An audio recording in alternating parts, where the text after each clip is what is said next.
setelah Ahok memberikan pernyataan secara jelas, tegas, dan clear sekali soal masalah Pilkada DKI 2017 ini, saya akhirnya mengerti kenapa kemudian Ahok harus masuk penjara.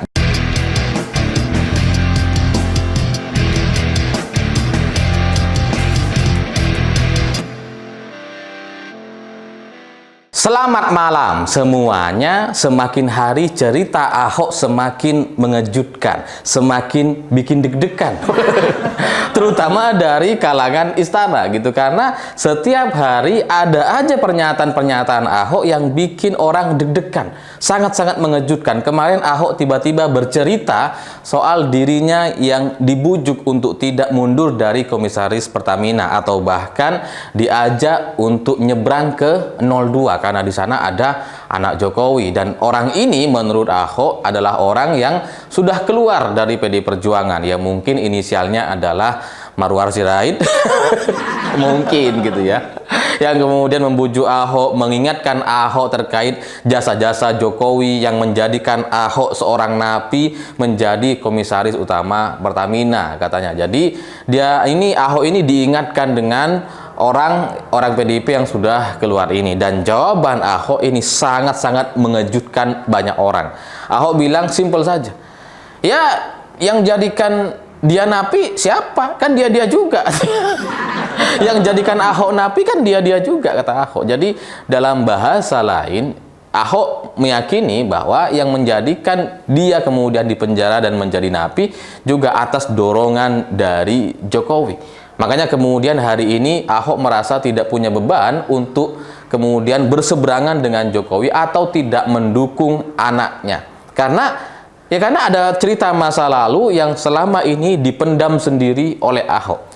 Ya meskipun bagi saya pribadi ini semacam sebuah konfirmasi, karena memang mengejutkan sekali melihat Ahok kemudian berbicara lantang seperti ini, meskipun sebelum-sebelumnya saya sudah pernah mendengarkan cerita dengan versi yang jauh lebih panjang. Tapi waktu itu saya tidak bisa percaya gitu, karena sebelum tahun ini saya adalah pendukung Pak Jokowi gitu ya, saya ngikut Pak Jokowi, betul ikut Pak Jokowi, dan dengan semua cerita-cerita negatif yang terjadi di Pilkada DKI 2017 yang menyasar Pak Jokowi, saya tidak bisa terima gitu ya, saya tidak bisa percaya, karena ada banyak cerita dan versi terkait Ahok ini gitu ya. Tapi karena mungkin selama beberapa tahun kemarin saya masih menjadi pendukung Pak Jokowi, saya sulit untuk meyakini itu. Sampai kemudian hari ini Ahok sendirilah yang mengucapkan atau memberikan konfirmasi terkait posisi dirinya yang kemudian menjadi narapidana. Karena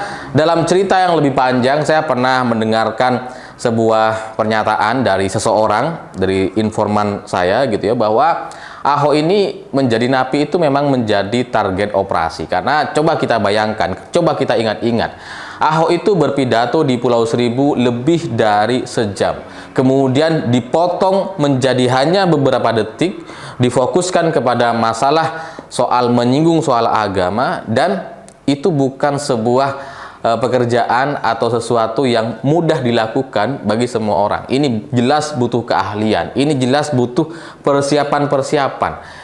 Pernyataan Ahok semacam itu butuh pemantik, butuh pemicu, dan itu skenario ini benar-benar sudah disiapkan secara matang. Karena kalau kita bicara soal logika gitu ya, dari pidato yang lebih dari sejam di Pulau Seribu di hadapan banyak orang, dan gak ada satupun dari mereka yang protes terkait itu, ini kan menunjukkan bahwa sebenarnya pidatonya Ahok itu aman-aman aja. Tapi kemudian dipermasalahkan, dan kemudian ada satu titik yang membuat Ahok jadi bermasalah. Nah, yang bisa melakukan skenario atau membuat skenario seperti ini, dari mulai memantik Ahok untuk marah, memantik Ahok untuk membuat pernyataan-pernyataan negatif gitu ya, pernyataan-pernyataan untuk merespon situasi yang terjadi hari itu, ini kan butuh persiapan yang sangat matang. Dan satu-satunya pihak yang bisa mempersiapkan ini secara rapi itu hanya perangkat pemerintah. Kalau orang lain nggak akan bisa gitu. Nah, tujuannya katanya waktu itu gitu ya, tahun 2018 saya pernah mendengar cerita ini. tujuannya memang untuk mematikan karir politik seorang Ahok. Karena kalau Ahok tidak ada masalah dan kemudian dia maju lagi sebagai calon gubernur DKI waktu itu gitu ya, sampai kemudian 2017 menang dan bertahan sampai 2019, maka di Pilpres 2019 Pak Jokowi tidak akan tenang. Karena ada orang yang punya elektabilitas tinggi dan sama-sama positifnya.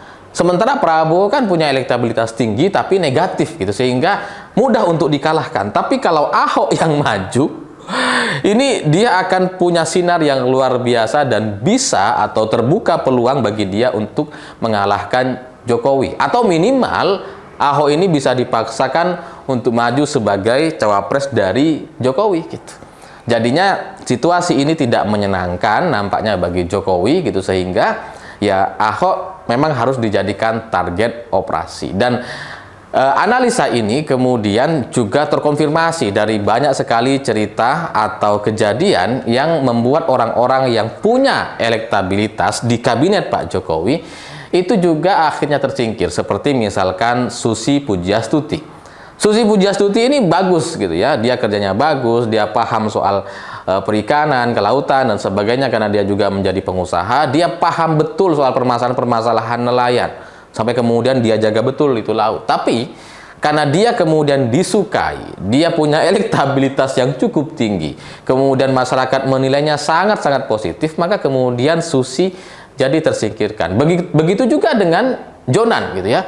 Ya meskipun Jonan itu dipecat karena kemarin ada masalah ketika dia berkomentar merespon pernyataan-pernyataan wartawan atau warga terkait kemacetan.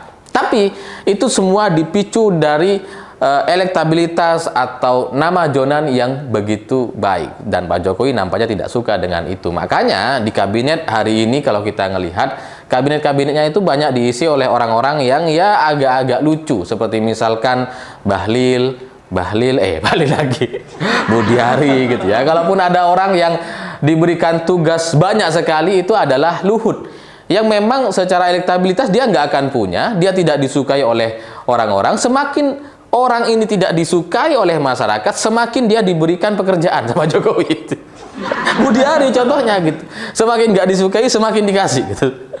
Untuk apa? Ya supaya tidak ada orang yang bisa menandingi elektabilitas atau peran Jokowi. Makanya kemudian itulah yang menjadi dasar kenapa Ahok dulu menjadi target operasi dan sampai dibiarkan masuk penjara. Dan kalau kita melihat secara lebih detail setelah itu, setelah Ahok kemudian masuk penjara di Pilpres 2019, itu Pak Jokowi akhirnya punya alasan untuk tidak menerima Mahfud MD dan kemudian memilih Ma'ruf Amin dengan alasan Ma'ruf Amin ini adalah bagian dari orang yang sudah mengeluarkan fatwa Ahok sebagai penista agama, yang kemudian membuat ada gerakan 212, 411 dan sebagainya.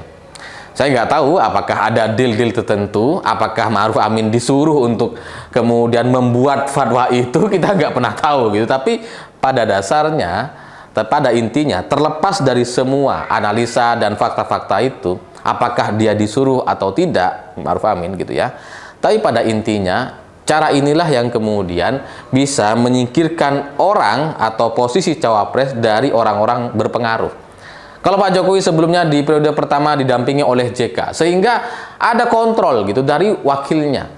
Tapi di periode kedua tidak ada kontrol sama sekali, karena Ma'ruf Amin bukan orang politik atau bukan orang yang punya kekuatan politik begitu besar. Sampai kemudian di periode kedua kita bisa lihat Ma'ruf Amin seperti tidak diberikan peran apa-apa oleh Jokowi, karena semuanya itu kemudian dikuasai atau diambil alih oleh Jokowi sendiri.